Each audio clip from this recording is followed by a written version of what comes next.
ಎಲ್ಲರಿಗೂ ನಮಸ್ಕಾರ. ಇದು ಸುದ್ದಿ ವಿಶ್ಲೇಷಣೆ. ನಾನು ಶಶಿಧರ್ ಭಟ್.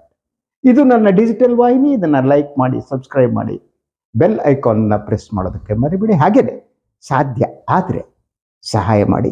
ಸ್ವತಂತ್ರ ಪತ್ರಿಕೋದ್ಯಮಕ್ಕೆ ತಮ್ಮ ಕೃಪಾಶೀರ್ವಾದ, ಬೆಂಬಲ ಸದಾ ಇರಲಿ. ಸೊ ಇವತ್ತು ನಾನು ಬಿಜೆಪಿ ರಾಜಕಾರಣದ ಬಗ್ಗೆ ಮಾತನಾಡ್ತೇನೆ. ಸೊ ಬಿಜೆಪಿಯ ಒಳಗಿನ ಆಂತರಿಕ ಬಿಕ್ಕಟ್ಟೇನಿದೆ ಅದು ಹೊಸತಲ್ಲ. ಎಸ್, ಯತ್ನಾಳ್ ಗುಂಪು, ವಿಜಯೇಂದ್ರ ಗುಂಪುಗಳ ನಡುವಿನ ಪೈಪೋಟಿ, ಹೋರಾಟ, ಕಾಲೆಳೆಯೋದು ಎಲ್ಲ ನಡೀತಾ ಬಂತು. ಈ ಎಲ್ಲ ಸಂದರ್ಭದಲ್ಲೂ ಕೂಡ ಬಿಜೆಪಿಯ ವರಿಷ್ಠರು ಮೌನ ವ್ರತ ಧಾರಣೆ ಮಾಡಿದರು. ಅದಕ್ಕೆ ಕಾರಣ ಬೇರೆ ಇತ್ತು. RSS ಬೆಂಬಲ, ಸಂತೋಷಿ ವರ್ಸಸ್ ಬಿಜೆಪಿಯ ಅಧ್ಯಕ್ಷರು ಇತ್ಯಾದಿ ಇತ್ಯಾದಿ. ಇದು ಈಗಲೂ ಕೂಡ ಅದು ಕಂಟಿನ್ಯೂ ಆಗಿದೆ. ಆದರೆ ರಾಮುಲು ವರ್ಸಸ್ ರೆಡ್ಡಿ, ರಾಮುಲು ವರ್ಸಸ್ ರೆಡ್ಡಿ ಈ ಫೈಟ್ ಏನಿದೆ, ಈ ಫೈಟ್ ಬಿಜೆಪಿ ವರಿಷ್ಠರನ್ನ ಬೆಚ್ಚಿ ಬೀಳಿಸಿದೆ, ಅನುಮಾನನೇ ಬೇಕಾಗಿಲ್ಲ. ಸೊ ಯಾವಾಗ ಇದು ಪ್ರಾರಂಭ ಆಯಿತು, ತಕ್ಷಣ JP ನಡ್ಡಾ ಅವರು ಫೋನ್ ಮಾಡಿಬಿಟ್ಟು ಮಾತನಾಡಿದರು. ಅದರಂತೆ ಈ ವಿಚಾರದಲ್ಲಿ ಇರುವ ಸಮಸ್ಯೆಗಳನ್ನು ಬಗೆಹರಿಸುವಂತೆ ಪ್ರಹ್ಲಾದ್ ಜೋಶಿ ಅವರಿಗೆ ಸೂಚನೆ ನೀಡಿದರು. BL ಸಂತೋಷ್ ಅವರಿಗೆ ಹೇಳಲಾಗಿತ್ತು. ಇವತ್ತು ಬಂದ ಮಾಹಿತಿಯ ಪ್ರಕಾರ ಗೃಹ ಸಚಿವ, most powerful man in BJP after Modi, Amit Shah ಅವರು ಸನ್ಮಾನ್ಯ ರಾಮುಲು ಅವರಿಗೆ ದೂರವಾಣಿ ಕರೆ ಮಾಡಿ ದೆಹಲಿಗೆ ಬನ್ನಿ ಅಂತ ಬುಲಾವ್ ಕೊಟ್ಟಿದ್ದಾರೆ. ಸೊ ಇತ್ತೀಚಿನ ವರ್ಷಗಳಲ್ಲಿ ಅಮಿತ್ ಶಾ ಈ ರೀತಿ ಬೇರೆಯವರನ್ನ ಕರೆದ ಇನ್ನೊಂದು ಉದಾಹರಣೆ ಇಲ್ಲ. ಎಲ್ಲಿ ಬೆಂಕಿ ಹತ್ತಿ ಉರಿದ್ರೂ ಕೂಡ ಅವರು ಅದರ ಬಗ್ಗೆ ಗಂಭೀರವಾಗಿ ತಗೋತಾನೆ ಇರಲಿಲ್ಲ. ಬಟ್ ರಾಮುಲು ವಿಚಾರದಲ್ಲಿ ಹಾಗಾಗಿಲ್ಲ. ಒಂದು ರೀತಿಯಲ್ಲಿ ರಾಮುಲು ಬಿಜೆಪಿ ವರಿಷ್ಠರನ್ನ ಮಣಿಸುವುದರಲ್ಲಿ ಯಶಸ್ವಿಯಾಗಿದ್ದಾರೆ, ಅನುಮಾನ ಬೇಕಾಗಿಲ್ಲ. ಸೊ ಅದರ ಜೊತೆಗೆ ಎಲ್ಲ ಬೆಳವಣಿಗೆಗಳು ಇವತ್ತು ನೋಡಿ, ಇವತ್ತು ರಾಜ್ಯದ ಹಲವೆಡೆ ರಾಮುಲು ಪರವಾಗಿ ಪ್ರತಿಭಟನೆಗಳು ನಡೆದವು. ಜನಾರ್ದನ್ ರೆಡ್ಡಿ ಕ್ಷಮೆ ಕೇಳಬೇಕು ಅಂಥೇಳಿ ವಾಲ್ಮೀಕಿ ಜನಾಂಗದವರು ಹೋರಾಟ ಮಾಡಿದರು. ಇದು ಒಂದು ಜಾತಿಯ ತಿರುವನ್ನ ಪಡೀತು. ಇಂಥ ಸಿಚುವೇಶನ್ ಇಟ್ಸ್ ವೆರಿ ಡಿಫಿಕಲ್ಟ್. ಯಾಕೆಂದ್ರೆ ಜನಾರ್ದನ್ ರೆಡ್ಡಿ ಅವರಿಗೆ ದುಡ್ಡಿದೆ, ಆದರೆ ಅವರಿಗೆ ಜಾತಿಯ ಬೆಂಬಲ ಇಲ್ಲ, ಇಲ್ಲವೇ ಇಲ್ಲ. ಆದರೆ ರಾಮುಲು ಹಾಗಲ್ಲ. ಇವತ್ತು ರಾಜಕೀಯವಾಗಿ ಕೂಡ ವಾಲ್ಮೀಕಿ ಜನಾಂಗ is the most powerful community, one of the most powerful community. So ಆದ್ದರಿಂದ ವಾಲ್ಮೀಕಿ ಜನಾಂಗದ ಬಿಜೆಪಿಯ ಪ್ರಶ್ನಾತೀತ ನಾಯಕ ಶ್ರೀರಾಮುಲು. ಬೇರೆಯವರು ಇದ್ದಾರೆ, ಇನ್ನೊಂದು 2-3 ಜನ ಪವರ್ಫುಲ್, ಇವರಷ್ಟು ಪವರ್ಫುಲ್ ಅಲ್ಲ ಅವರು ಇದ್ದಾರೆ. ಸೊ ರಾಜಗೌಡರು ಇದ್ದಾರೆ. ಆದರೆ ರಾಮುಲು ಅವರನ್ನ ಮನವೊಲಿಸದೆ ಬಿಜೆಪಿ ವರಿಷ್ಠರಿಗೆ ಬೇರೆ ದಾರಿ ಇಲ್ಲ. They will have to convince Ramulu. ಆದರೆ ರಾಮುಲುಗೆ ಹರ್ಟ್ ಆಗಿದೆ. ಯಾಕೆಂದ್ರೆ ಬಿಜೆಪಿಯ ಯಾರು ಇನ್ಚಾರ್ಜ್ ಇದ್ದಾನೆ, ರಾಧಾ ಮೋಹನ್ ದಾಸ್ ಅಗರ್ವಾಲ್, ಅವರು ಓಪನ್ ಆಗಿ ರಾಮುಲುವನ್ನು ಬ್ಲೇಮ್ ಮಾಡಿದ್ದು. ಸಂಡೂರು ಚುನಾವಣೆ ಸಂದರ್ಭದಲ್ಲಿ ರಾಮುಲು ಸರಿಯಾಗಿ ಕೆಲಸ ಮಾಡಿಲ್ಲ ಅನ್ನುವ ದೂರಿಗೆ ಸಂಬಂಧಪಟ್ಟಂತೆ. ಈ ದೂರು ಕೊಟ್ಟವರು ಯಾರು? ಇಬ್ಬರ ಹೆಸರನ್ನ ಹೇಳಲಾಗ್ತಾ, ಒಬ್ಬರು ಜನಾರ್ದನ್ ರೆಡ್ಡಿ, ಇನ್ನೊಬ್ಬರು ಅಲ್ಲಿ ಚುನಾವಣೆಯಲ್ಲಿ ನಿಂತು ಸೋತಂತ ಬಂಗಾರ ಹನುಮಂತ. ಸೊ ಇಡೀ ಇದನ್ನ ನೀವು ಅರ್ಥ ಮಾಡ್ಕೊಳ್ಳೋದಕ್ಕೆ ಇಡೀ ಅದರ ರಾಜಕಾರಣ ಬಿಜೆಪಿ ಇಲೆಕ್ಷನ್ ಟೈಮಿಂದ ಹಿಡಿದು ಅರ್ಥ ಮಾಡ್ಕೋಬೇಕು.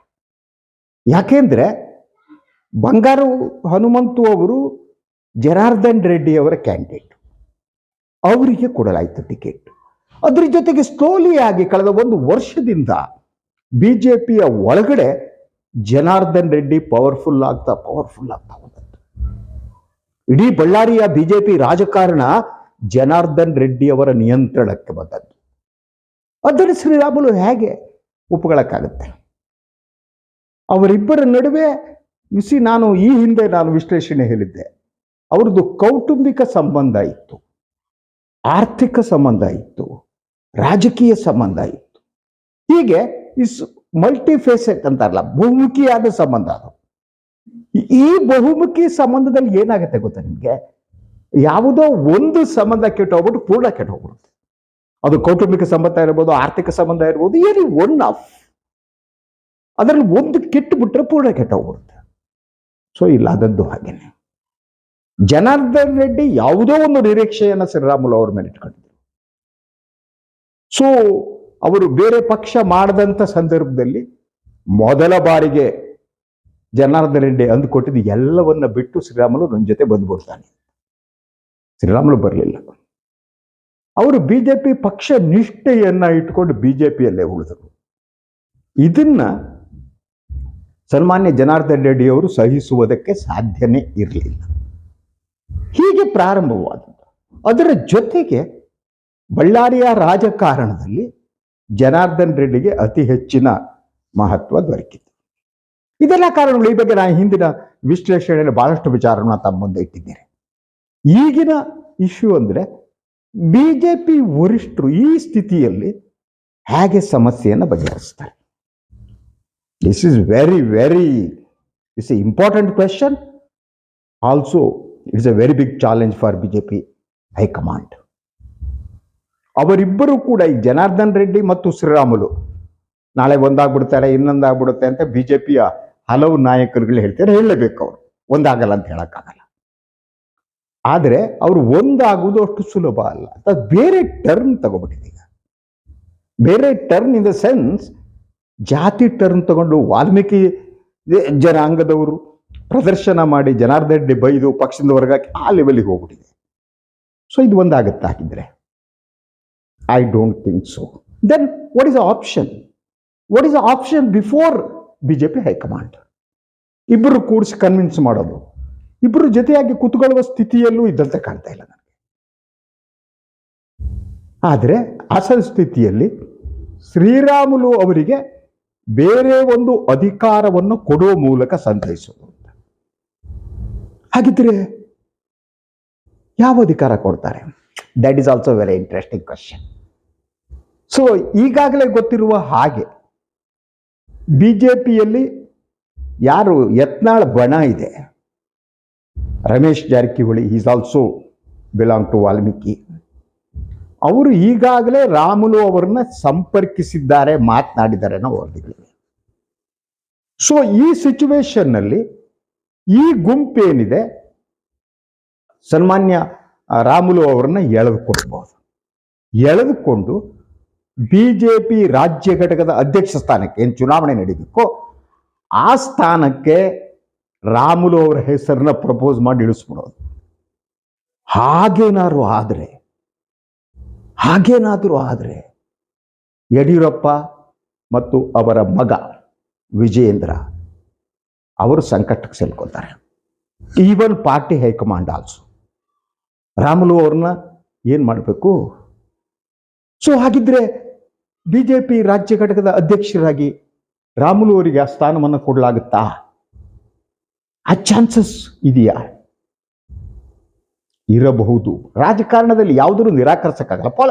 Politics is not a mathematics, I will tell you. ರಾಜಕಾರಣದಲ್ಲಿ 2+2=4 ಆಗದೇ ಇಲ್ಲ. 2+2 3 ಆಗ್ಬೋದು, 6 ಆಗ್ಬೋದು, ಏನ್ ಬೇಕಾದ್ರೂ ಆಗ್ಬೋದು. ಯಾಕಂದ್ರೆ ರಾಜಕಾರಣಕ್ಕೆ ಒಂದು ಸೂತ್ರ ಅನ್ನುವುದು ಇರೋದಿಲ್ಲ. ಒಂದು ಸೂತ್ರದ ಆಧಾರದ ಮೇಲೆ ರಾಜಕಾರಣ ನಡೆಯಲ್ಲ. ರಾಜಕಾರಣ ಅದು ಆ ಸಂದರ್ಭದಲ್ಲಿ ಆ ಕ್ಷಣಕ್ಕೆ ಕೊಡುವ ಉತ್ತರ ಆಗಿದೆ. ರಾಜಕಾರಣಕ್ಕೆ ಇತಿಹಾಸ ವರ್ಕೌಟ್ ಆಗಲ್ಲ, ಭವಿಷ್ಯದ ವರ್ಕೌಟ್ ಆಗಲ್ಲ, ವರ್ತಮಾನ ಮಾತ್ರ ವರ್ಕೌಟ್ ಆಗಲ್ಲ. ಈ ವರ್ತಮಾನದಲ್ಲಿ ಏನ್ ಮಾಡ್ಬೇಕು ಅನ್ನೋದು ಬಹಳ ಮುಖ್ಯ.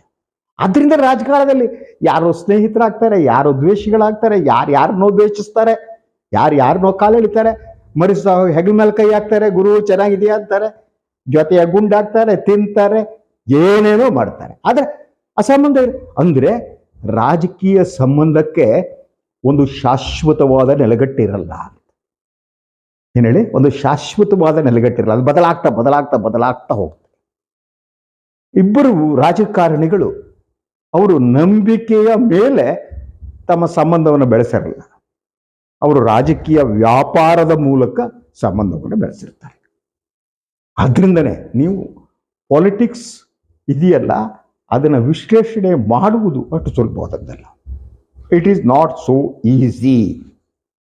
ಸೊ ಅದರಿಂದ BJP ವರಿಷ್ಠರು ಏನಿದ್ದಾರೆ ಈಗ ಕರೆಸಿದ್ದಾರೆ, ರಾಮುಲು ಜೊತೆ ಮಾತನಾಡ್ತಾರೆ, ಹಾಗೆಯೇ ಜನಾರ್ದನ್ ರೆಡ್ಡಿ ಹತ್ರ ಮಾತನಾಡ್ಬೋದು, ಉಳಿದ ನಾಯಕರ ಜೊತೆ ಮಾತನಾಡ್ಬೋದು.